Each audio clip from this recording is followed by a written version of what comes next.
Hello and welcome to The Drum. I'm Ellen Fanning. Coming up, take one for the nation. Medical experts call for an urgent campaign to boost the rate of COVID vaccinations, citing mixed messages and information overload. A surprise fall in unemployment, but it's a mixed story across the nation, with fewer people looking for work and more jobs for women. And the budget delivered a big cash splash for aged care, but will the money reach those most in need and revive a sector long neglected? Joining me on the panel tonight, Liberal City of Sydney councillor Craig Chung. Good to see you. Hey, Ellen. It's been ages. In Wollongong tonight, advocate with Dementia Australia and peer ambassador for the Council of Ageing, Val Fell. In Melbourne tonight, comedian Rusciano is with us. Hi, Em. Hi, darling Ellen. And in Perth, partner at EY, darling Adam Carrel. Hello, darling. Hello, everyone, darling. And you can join us on Twitter using the hashtag The Drum, and we're on Facebook. This time, 2 months ago, the Federal Treasury was busy crunching the numbers on just how many jobs would be lost when the government's JobKeeper COVID support payment ended in March. By some estimates, it was up to 150,000 people in the first week. So it will have come as some relief that in April, the unemployment rate actually fell by 0.2% to 5.5%. However, 30,000 people lost their jobs across the month. So how does that maths work out? Well, it's because 33,000 people left the jobs market. They are no longer employed and they're not looking for work. Whatever the case, Treasurer Josh Frydenberg says the predictions of doom and gloom were unfounded. The predictions from our political opponents that the sky would fall in was a false prediction, a false prophecy. It shows you they have no economic credibility. We know they're in favour of higher spending. If the Labor Party got their way, JobKeeper would have been extended at a cost of more than $2 billion a month. Let's start with you, Craig. I mean, the job market did not fall apart. There are now more people in full-time work than before COVID, but you've got this participation rate going down, 33 people who've given up, and a lot of those are women. What do you make of that? Well, it is a mixed bag, isn't it? I mean, the economy's pretty strong across the country. I think, Australia's doing okay, but certainly this lack of the participation rate dropping is a great concern, and particularly women. Maybe that's part of the effect of people stopped work and they're not back looking for jobs yet. Another part of this piece, of course, is how many jobs there are available out there, and not being able to fill those jobs at the moment. There's 50,000 hospitality jobs available. Can't fill them at all. So. It's going to be an interesting, couple of months to see what happens with that participation rate, to see people coming back to the workforce, and if we can fill some of those roles. And if Australia wants to keep going and growing its economy, I think that's going to be the hurdle. How do we get skilled workers back into the workforce? And I know we're going to talk about vaccinations later, but partly staged openings of the border for skilled workers is going to be, I think, one of the key parts to keeping our economy, growing along. And you kind of had the double whammy on all this. Part of your work is performing to live audiences, and you couldn't do that. And also, you live in Victoria, and the lockdown just went on and on and on. When you see those numbers, you'd know some of those people who are out of work, or are desperate for work, desperate for your show to get on and go around the country so they can get some work. Yeah, and I think it's interesting that Josh said it's not doom and gloom. He's clearly not trying to put a live show on to be able to support his family. If you're in the arts sector, we've been decimated. And I also feel like when people in the arts speak about this, we almost get patted on the head like our jobs are our hobbies. And, when I get on stage, it's not just me, it's also the people who are in my band and the crew and the ushers and the venues and the caterers to the venues. When one performer gets on stage, they're employing hundreds, sometimes thousands of people. And so we were just decimated. And, some of my musicians have moved back in with their parents. And when JobKeeper ended, that was like the sword of Damocles hanging over their head. It was just this date looming where their income would stop. And I still feel like now I'm putting on a show in June and it's still no certainty that those shows will go ahead. If there's suddenly a snap lockdown, we refund the tickets, of course, but I'm still in the hole for all the money that I've put into the pre-production, and all of a sudden my band don't have a job again. So I just don't think enough consideration was given to the arts community and industry within this budget. And they went, because we kept talking about the cliff for the whole country, didn't we, Em? We kept talking about we're coming towards the cliff where JobKeeper ends. And you're saying that cliff was real for people in your industry. Yeah, it was terrifying. It's just because obviously if your job is to be a camera rigger or do lighting or be a stand-up comedian or a live musician, it just doesn't exist. It's just not there. And so the JobKeeper is what you're relying on to pay your bills and to survive. And knowing that that only source of income that you have, that there's a date that's going to stop, like that's a lot of sleepless nights. And yet, Adam, you've got this perverse situation, don't you, in Western Australia, where there just aren't enough warm bodies to do all the work. And you're saying that's across the whole economy, whether you want somebody to make a cup of coffee, work in a mine or work as a consultant, whatever. Yeah, absolutely. And look, deeper sympathies to Em and the broader arts sector. I completely understand that pain. But yeah, Josh's remarks before, I mean, it wasn't just the opposition that forecast sustained unemployment. Most economic commentators in the country and around the world did the same thing, as did the private sector, which we saw a lot of parts of the private sector make kind of prospective redundancies, even this time last year. In Western Australia, however, it's remarkable how quickly the mood has changed. There is a degree of fear, verging on outright panic already in some sectors in terms of how we are going to find the resources to continue to be economically active. And you're right, that's not just in the sort of primary industries and the resource sector, it cuts across the whole economy. And we figured out in the kind of tertiary knowledge economy, just how much we were relying upon a consistent flow of kind of inbound workers from places like the Philippines and elsewhere to come and work in the white-collar sector. That has obviously stopped, and there is a frenzied pursuit for talent here in Western Australia that I haven't seen since the heady days of the mining boom. And any sign that that's driving wages up?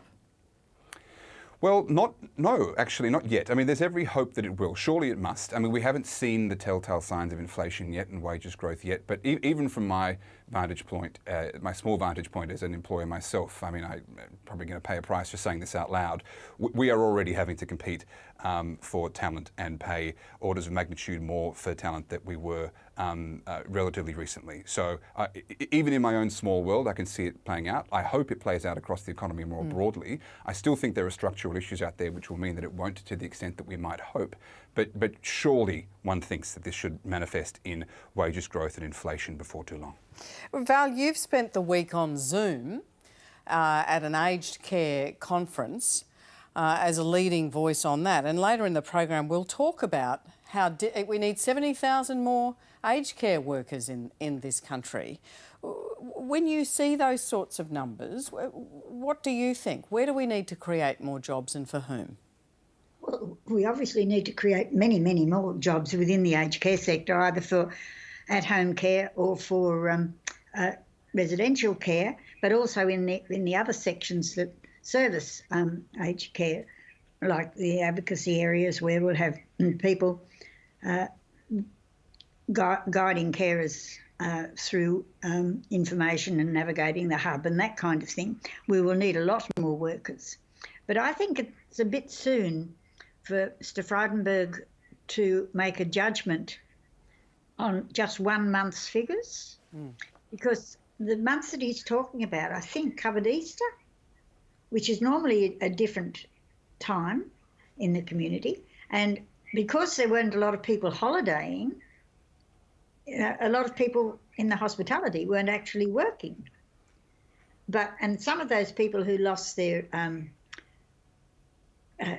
special supplement recently, JobKeeper,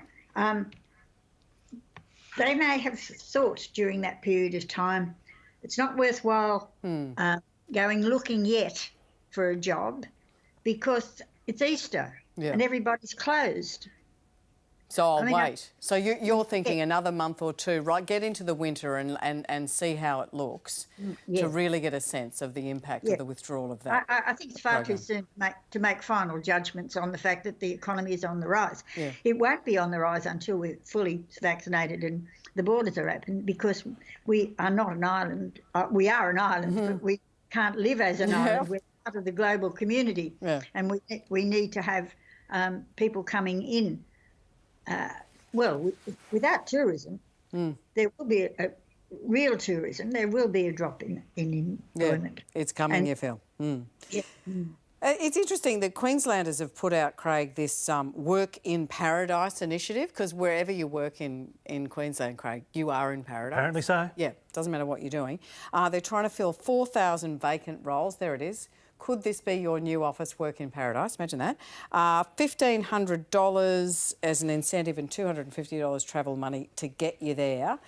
Just quickly, do you think that'll help? Well, it might, go to the sunny climate, but, really it just shows that how badly we need workers all over Australia. We're now poaching from each other's states.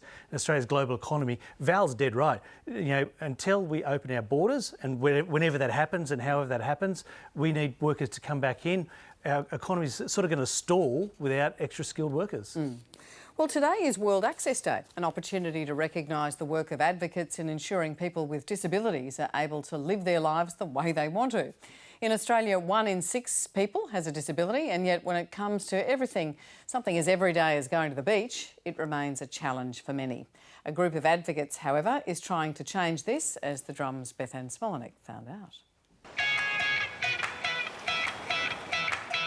From crystal clear seas to soft stretches of golden sand, it's no surprise that Australia's beaches attract crowds of visitors all year round.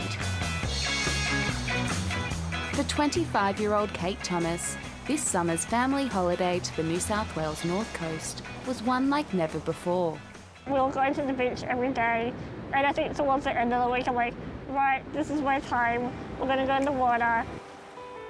It was the first time Kate swam in the ocean. When the tide rolled in on me, it kind of almost felt like a dragging me back into the water, like an invitation. And it was so surreal just to look up and be like without hurting my neck and looking up to the sky and just feeling part of something that's completely unfathomable.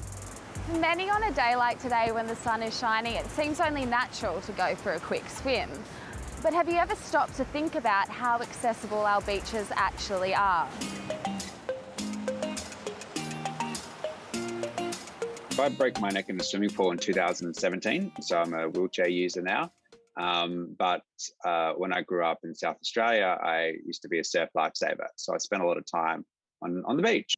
After I had my injury, I just assumed that the beach was a place that I could no longer go to and enjoy. And then it became clear to me a few years after my injury that that's not necessarily the case. Shane Hohoric now works with an advocacy group that helps councils and surf lifesaving clubs make their beaches more accessible for people with disabilities. We've now helped to activate over 50 accessible beaches around Australia. Every state scores differently with their success when it comes to beach access. Surprisingly, Victoria is the leader, but there's only a handful of beaches that are accessible in New South Wales. One of those is Bondi Beach in Sydney's east. We officially essentially launched a year ago, and so we are now able to be up and running, and the matting goes out 3 days a week. But getting councils and surf clubs on board to make these changes has had its challenges. I speak to councils every day, and some of them don't even have access and inclusion officers. And considering 20% of our population has disability, that's a pretty high number. These challenges were on display at one of Beach Access Australia's first events at Burleigh Heads in Queensland. One of the members of Surf Lifesaving said, look, we don't see why this is necessary, this is risky. And as he was saying this, a young boy in a power wheelchair just zoomed down the pathway, just screaming out, yippee! That person from the Surf Lifesaving looked at us and said, look, I get it now. Once you become aware and you actually think, how does someone in a wheelchair get down to the beach, then I think it becomes very clear and very obvious that we need to be working more towards it. When we share our stories, that's when things change. The ocean or the environment is largely out of our control, but there's a lot of things that are within our control. And I think a part of that is changing the mindset and allowing people of all abilities to have access to our favourite pastime.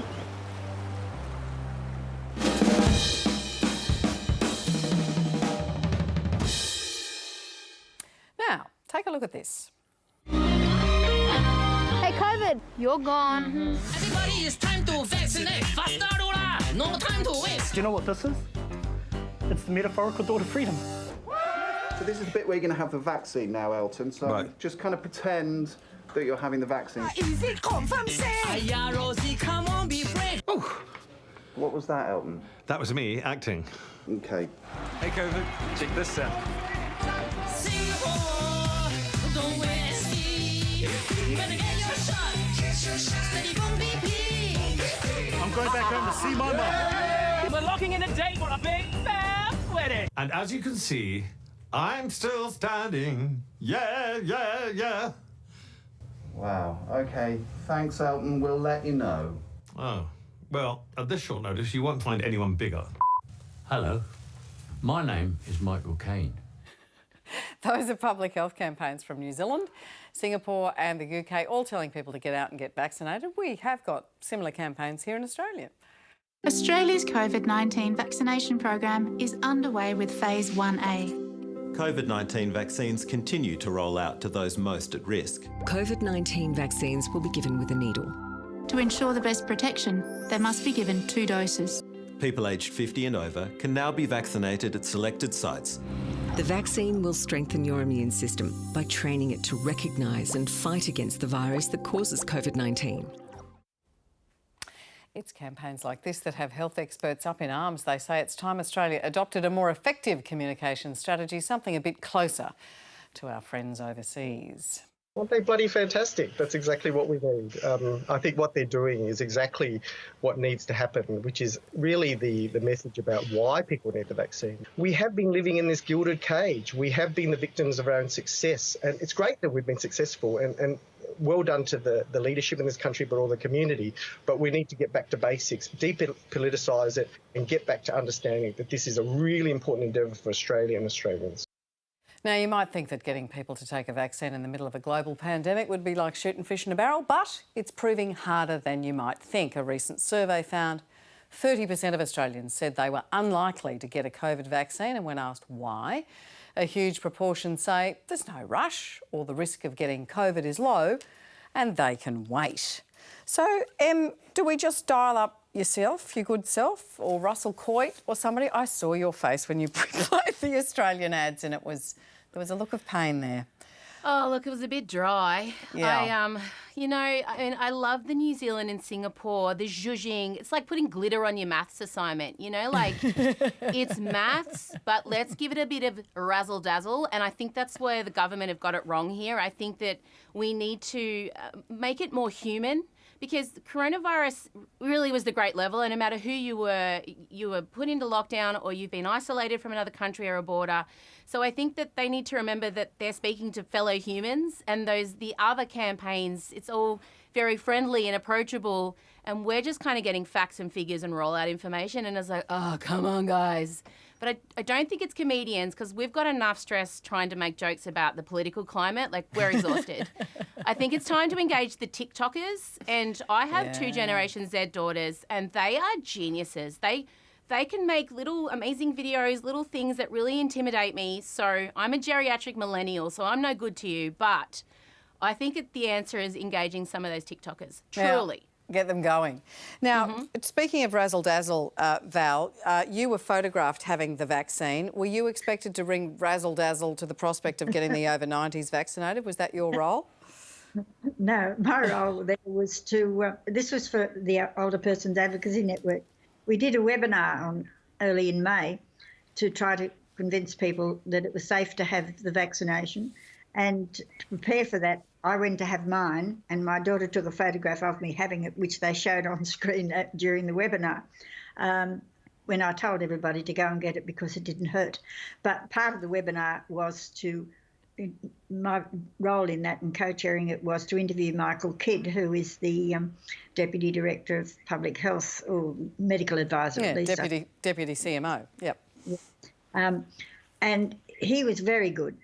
And so was Damon Langmuth from Brisbane, who came into the thing with the medical side of things. I had a whole series of questions which we had put together through talking to older people about why they weren't thinking of going about it first up. And we've got answers to those questions. And it's, that particular webinar. I suppose I should try to promote it. It's well worthwhile looking at, and you can. But I think that we should do a lot more than that. I think we should make campaigns that cross over the whole of the community, not just the aged people, and have a campaign that has people like Ash Barty, somebody from the sports field, or like a prominent footballer. I can't name one. But there must be some. There must be some. But an Olympian or two. Yeah. And then have somebody from the theatre like Noni Hazelhurst or Jack Charles to go out towards the First Nations people. You know, that kind of thing. And get Ita Buttrose, your own boss, to do it from the point of view of the media. But you also raised a very interesting point, Val, which was when you spoke to your support group, they're not getting the messages because then they don't necessarily have access to a computer, and a lot of it is coming through those sorts of channels. Yeah. Yes, well, I actually think that the people who haven't got computers these days, or laptops or whatever device they can use, mobile phones with the net on them, are really at a loss, because everything that came up during that webinar from the government was you can go to this website. Well, you can't go to this website for information if you haven't got a computer. Yeah. We have to find other ways. I keep on saying, in many instances, for many things, we need an army of foot soldiers who will go out there into the community delivering information and help. Yeah. Well, you're probably the one to organise it. Em says she's not. if you do that, we could probably get Em to do the video. Adam, can I sort of posit something? It seems like there's no stick and there's no carrot. So the carrot for getting vaccinated might be that you could say to Em and her whole crew who want to do their show, you can put on that performance all around Australia, and even if the border's closed, you can go in and do it. Like, that'd be a carrot. And the stick might be, you know, Craig, if you don't want to get the vaccine, that's fine, but you're smack bang in the middle of Sydney, and we're going to open those borders, and COVID's going to come in. So you pick, pal. We've got neither. Yeah, look, I mean, I sitting in this dark booth in Perth, I feel like I'm in a bit of a confessional telling you this. But I got to say, in my little community, roughly 40-year-old people here in Perth and my sort of chums in other states, we don't talk about this at all, I got to confess. And we're not talking about it trying to cynically avoid getting a vaccine because we're frightened by it, but nor are we kind of bubbling with civic duty to be desperate to get it as soon as we are able. It's just not something that we're talking about. So we definitely need to be activated on the topic. I think, though, it's not... I think we're relatively good at forming queues in this country, and most of the people of my sort of age bracket just think that we're at the back of the queue and that we're waiting for those people that are more deserving and that need it more and are more vulnerable to get the queue, and so we're sort of sitting quietly. But absolutely, if the government were hoping to kind of stimulate some kind of solidarity movement behind the vaccine, we ought to do something differently, because honestly, no one's talking about it.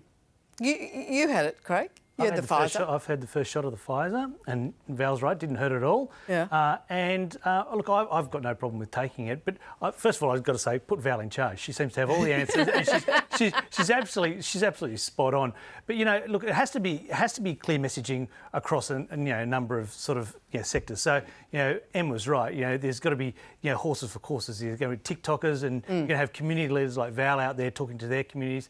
But this whole idea of a carrot approach, and I think that's what's missing. We're not saying to people what's going to happen if you don't get it. And I think for a lot of Australians, they're waiting for the That'd borders. be stick. They're waiting for the borders to open. And I think if we said to them, this is the number you've got to get to. We've got to get to 5 million in New South Wales, for instance.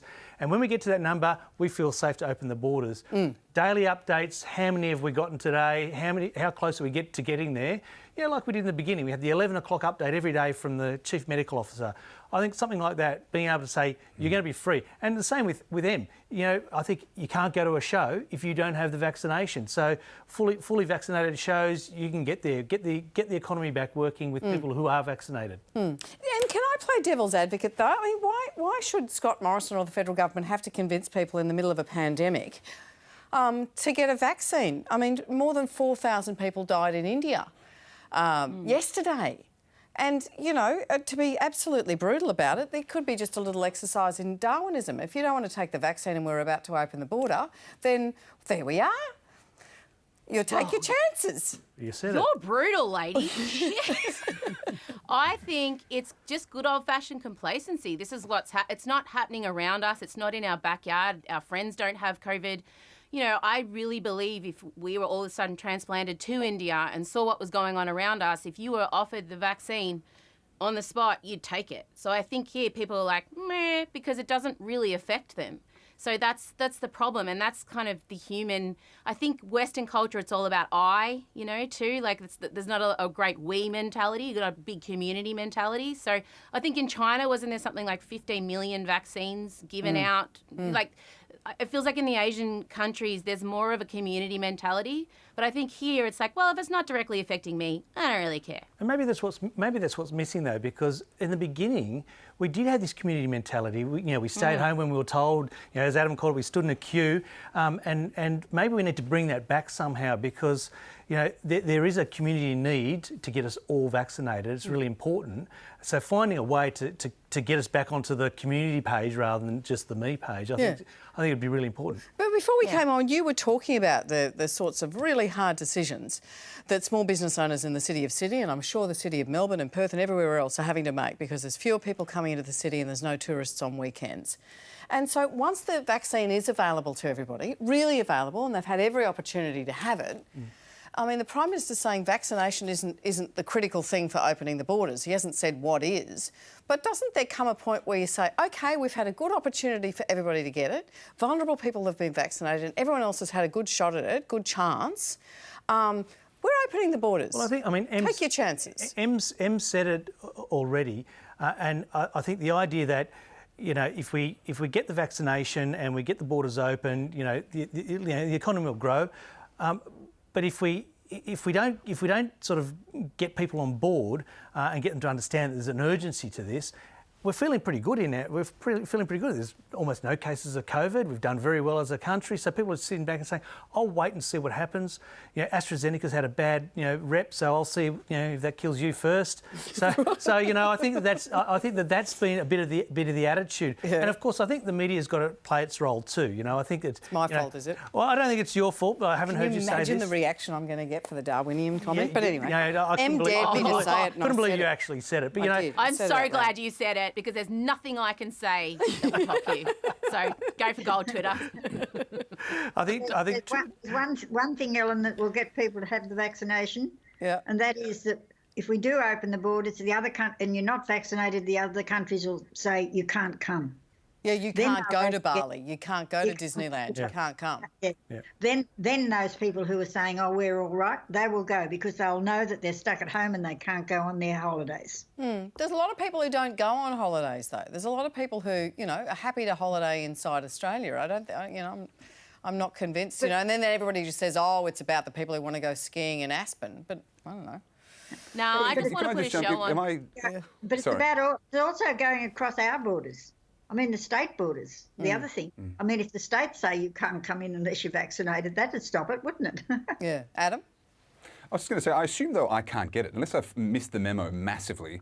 40s to 50s in this state can't get it. So I don't understand why they don't just start mobilising, allowing everyone to get it and allowing that kind of momentum of solidarity to catch on, so that we can do this as a necessary act of kind of community spirit, as Emma said. But I'm sitting here as a 40-year-old unable to get it, if I have that correctly. Well, you can get it in New South Wales. I think you can get it.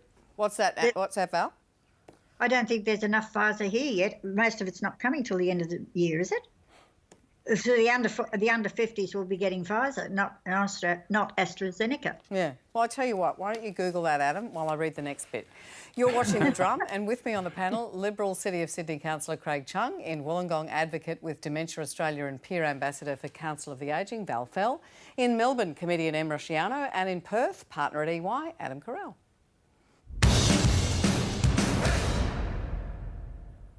When the Treasurer announced almost $18 billion of additional funding for aged care in last week's budget, it was seen by many as an admission the country had fallen short. Fallen short in the pandemic, when coronavirus swept through care facilities, and fallen short in the years leading up to it, as we learned in harrowing detail during the Aged Care Royal Commission. The pillars of the new funding are $10 additional per day for each resident in residential aged care, a promise of 200 minutes of care a day for those residents, and 80,000 extra home care packages. But speaking for the first time since the release of the Royal Commission report, Commissioner Linnell Briggs says it won't guarantee high-quality care. Providers will, I'm sure, welcome the increase, but as numerous commentators have remarked since the budget, this will go some way to restoring provider finances adversely impacted by the COVID pandemic. But that's not what the payment was intended to achieve. The funds were intended to ensure that providers were better able to meet the basic needs of residents, especially their food and nutritional needs. Well, she's not the only one with concerns about how the extra money is spent. Daniela Greenwood works with aged care providers to promote self-determination for residents. She's created this video based on the instances that residents say really frustrate them. None of us know how it's going to be spent yet. And I think the community want to know. I think they deserve to know. It does nothing to ensure that services will be tailored around human rights. It's a lot of money as well.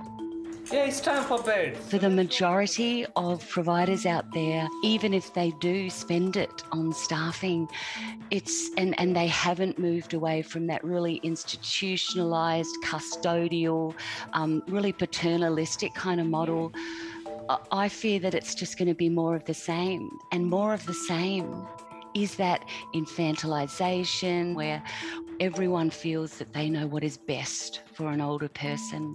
Your glasses need a clean. Can I do them? Thank you. At the moment, most providers have sort of a different system where they've got around 28 to 48 different carers helping any one resident over a month. So that's 28 to 48 different people having access to your naked body. So we don't know if providers are going to use this money to fix up their operations. But for the ones who have, let's say that they do spend it on staffing and they've already undertaken steps to have consistency and, again, really bare minimum things like flexible meals. For them, it'll provide staff some more time to provide more humane care and support. Let's look at why the 200 minutes can't happen now. The excuse you'll hear for not doing the 200 minutes now is something around workforce. We just can't get the right staff and the well-trained staff. And of course, that is just, I'm sorry, nothing more than a nonsense.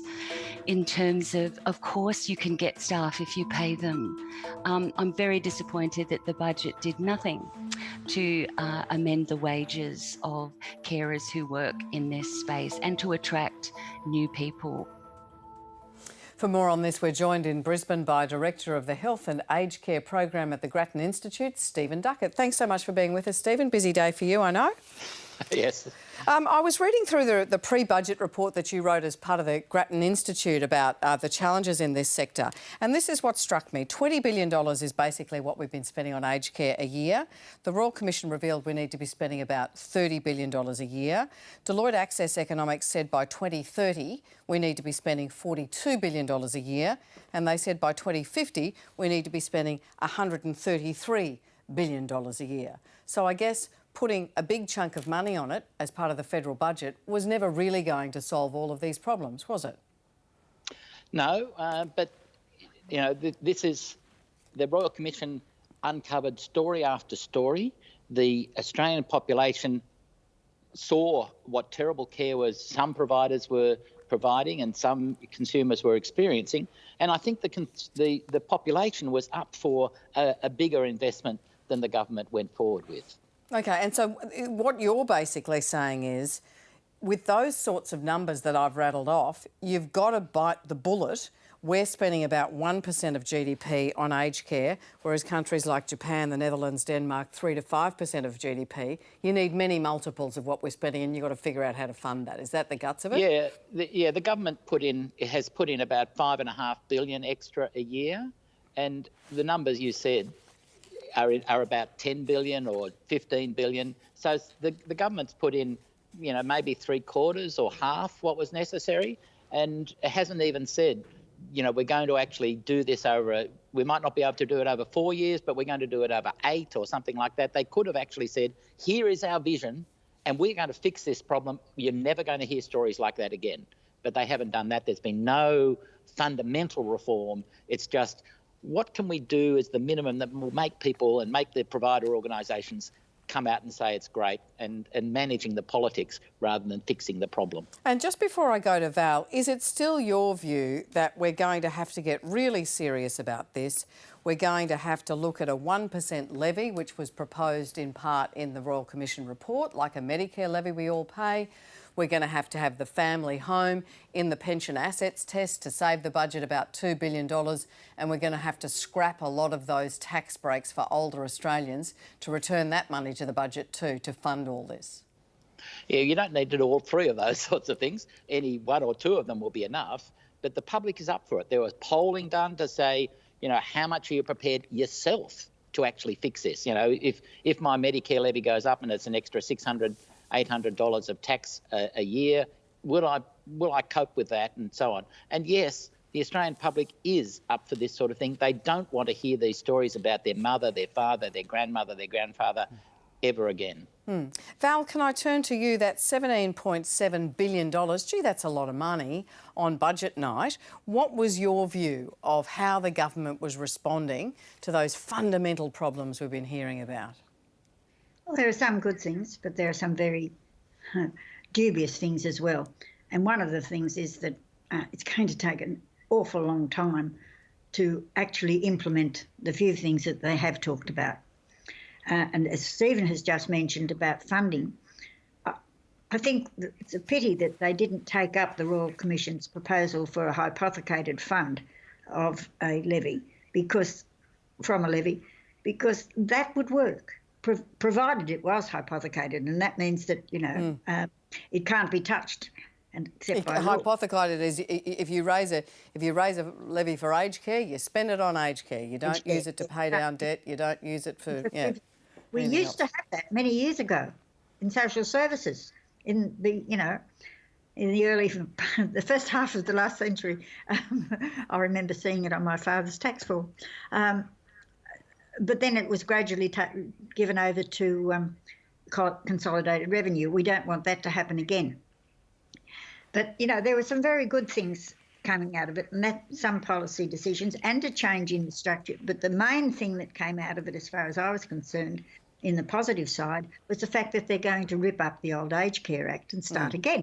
And that is absolutely essential, particularly as the framework for that will be the human rights of the person. We'll be putting the person before the profits. You know, the consumer, I don't like the word consumer, the care recipient will be at the centre of the decision making, of the policy, and that is what is needed. But it'll take until 2023 to actually get that put into place. You know, there were some targeted funds which were quite good for dementia and for advocacy and for services. Hopefully some of the funds that are there for the aged care people will be respite, because with the increase in home care packages that will come in the long run as we age, and the fact that more and more people want to stay at home, right? We will need to have respite, because you can't expect the informal carers at home to work 24/7 without respite. And at this stage, we haven't cottage respite anymore in many places, including the Illawarra. And, you know, it's very hard to get respite because the facilities don't like to have respite. And apart from that, it means that the people who are being cared for at home with increasingly complex comorbidities will still be at home because the facilities do not like to have them. So we need to do something about that part of it as well. Let me turn to Craig here. $3.2 billion on the budget. So that's $10 per resident per day. And we've seen Lynelle Briggs say there's no guarantee that will necessarily flow through to better nutrition. Let me find this, because it sort of blew my mind slightly. In the Grattan Institute report that Stephen Duckett, who's with us, put together, there was this sort of recommendation from Stephen and his colleagues. Providers should demonstrate the link between the funding they get and the services they provide. I don't think anybody wants to see that $10 going to the pockets of the care provider. They want to see that go directly to the people who are supposed to be receiving it. So, isn't it extraordinary that you and I could sit here and talk about $3.2 billion? And I mean, imagine if we were talking about people getting an arts grant or a science grant for research funding and say, you know, I've got this idea. I'll tell you what we should do. We should demonstrate the link between the funding they receive and the services. I mean, seriously? Well, look, I think they absolutely should. $3.2 billion in anybody's language is a lot of money, and I think everybody wants to see that go to nutrition, for instance, of people who are living in aged care homes, and so there has to be some sort of very, very distinct audit process. I think one of the problems that has been touched on already is there's a problem with the whole funding model, and this funding model of where the government drops in $18 billion and we're sitting here debating about is that enough to fix the problem. You know, I think really looking at how do we fund this into the future, you know, and you know, Grattan Institute talked about it, the Royal Commission talked about it, and some sort of social insurance linked with private, you know, insurance, I think is something that has to be absolutely looked at, because you know, the ageing population is a global megatrend. It's getting bigger and bigger, and as you said, it's ballooning. We're spending 1% of our GDP right now, and it's still not enough. It should be 2 or 3%. So how do we get there? Governments can't keep dropping in $18 billion every couple of years. There has to be a mechanism to do that. And also linked to that, there has to be greater accountability of service providers. You know, what are they doing to Val's nodding away. Make sure that they are providing the services that they're paid to do. I mean, one of the horrifying statistics: 1 in 3 residents of aged care suffering from some sort of abuse. That came out of the Royal Commission. I mean, that is just an extraordinary number, and so there has to be a greater accountability for those who are providing the care as well. Let me go back to Stephen on that point. In their final report, the Royal Commission has noted that aged care providers have a long history of not spending extra government money on what they are supposed to. And Joseph Ibrahim, who's been very much an advocate on this from the ANU, saying that returning an extra $10 a day per person per day might just be pocketed by the providers. All they have to do is give an undertaking that they will report to government on expenditure on food on a quarterly basis. So imagine if we put in all this money into Centrelink. We would be expecting there'd be real reporting, real accountability, absolutely making sure the money was sent there. But instead, we're putting the money into provider pockets with, let's just hope on a quarterly basis they may tell us whether they've done it and so on. So this is taxpayers' money that's at stake here, and the purpose of the money is to improve the care that residents are getting. We ought to be absolutely sure that that money is absolutely going for the purpose that the government has allocated for, and the government doesn't seem to care whether it's actually going to go there and fix the problem or not. I just transferred Joe Ibrahim to ANU. He actually works at Monash University. Rusciano, I noted that the Aged Care Royal Commissioner, Lynelle Briggs, came out and said, you know what, the Health Services Union is arguing for a 25% wage increase in the Fair Work Commission. So that's going to what extent do you think that would solve the quantity problem? Like, we've got a quantity problem, 70,000 workers we need, more, and then we've got a quality problem. So would 25% pay increase start to help that quantity issue? Look, I think any pay increase for aged care workers, they're not paid enough. It's an incredibly hard, challenging, taxing job that I think is barely minimum wage. And to be able to attract and retain great staff and great carers, you have to pay them what they're worth. So I think it's just the start, the first thing we can do. And I also think there's a bit of complacency, as there is with the vaccine. The people making these decisions don't live in aged care homes. They're not aged care workers. They don't understand what's happening on the ground. So, you know, they're just doing kind of the bare minimum, or they're doing what seems to be, you know, putting some money back into the system. But we're all ageing. We're all getting old. And if the system's broken now, in 30, 40 years, when all these people are older, it's still going to be broken for them. So I think we all need to take responsibility for this, and I certainly think increasing the pay is the bare minimum that can happen. Val, can I turn to you? What about the quality issue, right? So what we've seen out of the budget is OK, the government's trying to fund registered nurses on duty for 16 hours a day, even though the Royal Commission said let's go for 24. They've committed to 16. By 2023, staff will provide at least 200 minutes of care a day, including 40 minutes of care delivered by a registered nurse. But then the question arises, well, who are those carers, right? And the government has kind of said, well, we'll encourage people to undertake training. We don't want to impose on them professional regulation, but they're all the sorts of things that people talk about to get the quality there. Cert 3, you know, get people to be registered and so forth, and apply that understanding of what human rights are so people can make judgments in the workplace. Well, I suggest that I've adopted a mantra which says that all of what the Royal Commission has said, what the government proposes to do will fall flat on its face if we do not have the right people, and that means the people with the right attitude to work, even if it means a psychometric testing being developed to make sure that the right people are working in nursing homes. We need to have the right training, and the training needs to be ongoing, so that there is an incentive for people to keep learning, and as each time they learn, they get more pay. The right people with the right training in the right place, the right time, which comes back to staffing, with the right pay and remuneration. So unless you do that, you might as well give the game away, because you won't get staff to continue to work for the amount of money that they are paid now, when the people going into residential aged care facilities, although this thing about the rights, etc., applies to in-home care or at-home care as well. Well, yeah, but because people going into the residential facilities are going in at a later stage in life, because it's a last resort, and with more complex comorbidities, the staff need to be well trained. And we need well-trained staff to carry out those positions. And unless you have graduated training and graduated remuneration, you're not going to have the incentive for people to stay there over time. Just a final one, Stephen Duckett. You know, Val's talking about that Aged Care Act. The Royal Commission said it's going to specify a list of rights for people seeking and receiving aged care. The right to services, the right to choice, the freedom from degrading or inhumane treatment, from restraint, the right to make decisions about their care, the right to voice opinions, the right to access palliative care.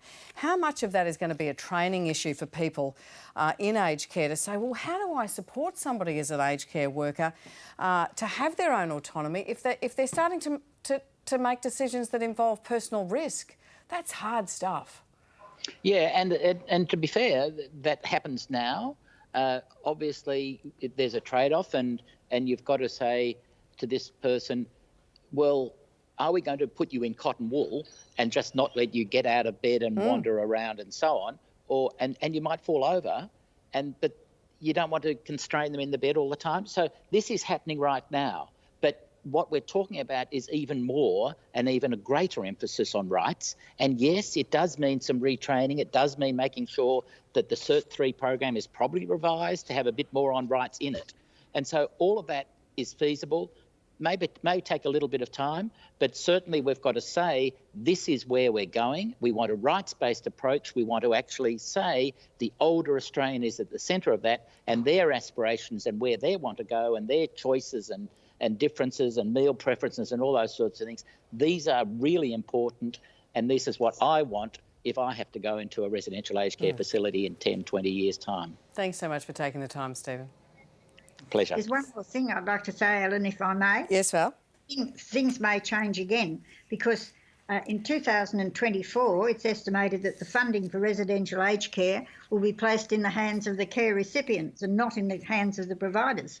So that'll make a big difference, won't it? Yes. Because then the Australians can choose where they want to go, when they want to go. Fascinating, fascinating. Stephen Duckett, the Director of the Health and Aged Care Program at the Grattan Institute. And Em, as I think we've mentioned, Craig and I certainly mentioned it to each other, you make a point of including your dad in your work. Here you are doing stand-up last year, just as Melbourne had come out of its extended lockdown. Should I bring my dad out? Let's bring my dad out. Please welcome to the stage, Vincey. It's my dad. There he is. Thoughts and prayers to anyone trying to keep elderly ethnic people at home. They, this guy doesn't believe the rules apply to him most times. I have to do like spot phone calls on you, and I'll ring him, and he's clearly outside. He's clearly on the hands-free. Like, Dad, what? Where are you? At home. Bullshit. I'm just popping to Bunnings. It's like, he's like, I don't look at anyone, I don't touch anything, I'm in and out. And I go, that's not, I don't think coronavirus is sitting back going, no, we'll let him go. It got us thinking about authenticity and whether any job, comedy, politics, journalism, is improved by bringing your personal, authentic self to the table. And what could be more authentic than standing up on a stage telling a room full of people about your vagina with your dear old dad sitting by your side. Now, Em, you've recently been diagnosed with ADHD, a late diagnosis for you. I wonder to what extent that has made you, or forced you to be, entirely yourself your whole life. You have thrown a lot of things at me. Like, you've given zero context to the vaginas on stage with my dad. So to the audience at home is like, oh, God. Give us the vagina. What did you say with your dad? I feel like a lot of your audience are watching going, oh, God, Ruby Rose has let herself go. Like, I tour with my dad, and my dad was a muso in the 70s, so he's heard way worse than me talking about my vagin. And I don't know, the ADHD diagnosis did only happen a couple months ago, and an aspect of my personality has always been this intense desire to blurt out everything, bypassing the filter in my brain. It's like heart, mouth. And thank God I found a career where that is something that can be applauded. So for me, I've never really had a choice other than to just tell the truth, because it comes burrowing, like just exploding out of me anyway. So, yeah, I just can't believe you did the vagina stuff without telling people. But Well, you had a wonderful show a couple of years ago, pre-COVID, where you had, I think, 12 dancing girls around you, dressed as in giant vagina. So if you think of a giant chicken costume, it wasn't a giant chicken costume, it was a giant vagina. And I saw they pictures more look of like hot dogs. Like and then you realised. Yeah. I did. I celebrate the Lady Garden in all its forms. I think it's an extraordinarily glorious thing that women have felt shame about for so long. And the whole show, Rage and Rainbows, was about female rage and how we're all just, all of a sudden you get to 35 and you're just not taking anyone's crap anymore and you're angry all the time. And I kind of did a deep dive on that. But I realised it was very confronting for the straight men in the audience, so I wanted to be like, look, vaginas, yay!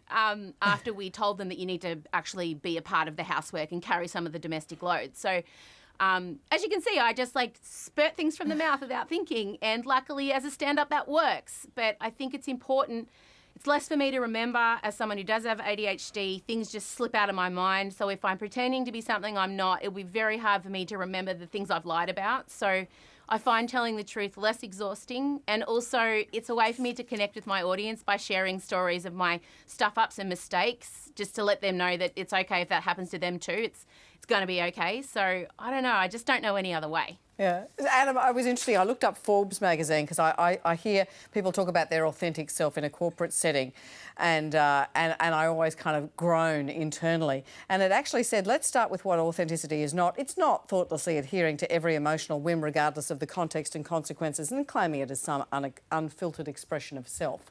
We've got about a minute. Give me your critique on authenticity in corporate Australia. My quick critique on authenticity in Australia is, alas, were I to walk around work blurting out about vaginas, I'd be marched out the door very quickly, I can tell you. But I think the thing about in the corporate world is that we have authenticity coaches where CEOs learnt authenticity speeches. We have a cottage industry of authenticity allied to the vulnerability industry, which is kind of the antithesis of what it seeks to achieve. So the private sector, sadly, is still allergic to the fabulous authenticity that M embodies. I hope we get there eventually, but right now we're sort of writing authenticity KPIs into people's position descriptions that they have to meet. That's disgusting. Believe it or not. Oh, yeah, right. So it's a hard milestone to meet. But I would welcome them in my team any day. I can tell you that. Oh, mate, standing invite. I'll come in. I'll bring the ladies. We'll put on a show. It'll be amazing. And that is all we have time for on that note. Thanks to our panel, to Craig, Val, Em and Adam Carrel in Perth. Have a great night, and Julia's with you tomorrow. Good night.